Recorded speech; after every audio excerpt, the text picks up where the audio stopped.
नमस्कार.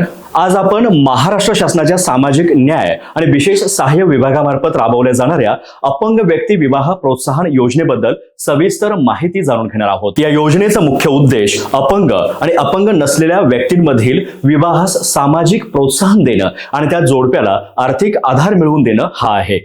या योजनेअंतर्गत पात्र लाभार्थ्यांना एकूण 50,000 रुपयांचा लाभ दिला जातो, ज्यामध्ये 25,000 रुपयांचे बचत प्रमाणपत्र, 20,000 रुपये रोख रक्कम, 4,500 रुपयांचे घरगुती साहित्य आणि 500 रुपये प्रोत्साहन कार्यक्रम उपस्थितीसाठी दिलं जातं. या योजनेचा लाभ घेण्यासाठी काही महत्वाच्या अटी आहेत, असं की अर्जदार हा भारतीय नागरिक आणि महाराष्ट्राचा कायम रहिवासी असावा.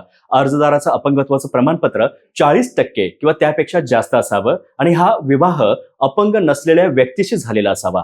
तसेच हा विवाह अधिकृतरित्या नोंदणीकृत असणं आवश्यक असून लग्नानंतर ठराविक कालावधीतच अर्ज करणं बंधनकारक आहे. अर्जासाठी तुम्हाला आधार कार्ड, 2 स्वाक्षरी केलेले पासपोर्ट फोटो, अधिवास प्रमाणपत्र, अपंगत्वाचा दाखला, विवाह प्रमाणपत्र, वयाचा पुरावा आणि बँक खाता तपशील ही कागदपत्र आवश्यक आहेत. हा अर्ज करण्यासाठी तुम्ही तुमच्या जिल्ह्यातील समाज कल्याण कार्यालयात किंवा सहाय्यक आयुक्त कार्यालयाशी संपर्क साधू शकता.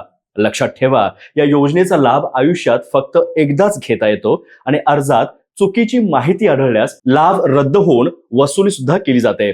अधिक माहितीसाठी तुम्ही शासनाच्या अधिकृत संकेतस्थळाला भेट देऊ शकता. या योजनेविषयी अधिक माहिती हवी असेल किंवा इतर सर्व शासकीय योजनांचा लाभ घ्यायचा असेल तर आजच सहज योजना हे ऍप प्ले स्टोअर वरून डाउनलोड करा आणि घर बसल्या सर्व योजनांची माहिती मिळवा. हा व्हिडिओ उपयुक्त वाटला असेल तर लाईक करा, जास्तीत जास्त शेअर करा आणि अशाच नवीन शासकीय योजनांची माहिती सर्वात आधी मिळवण्यासाठी सहज योजना या YouTube चॅनेलला सबस्क्राईब करा.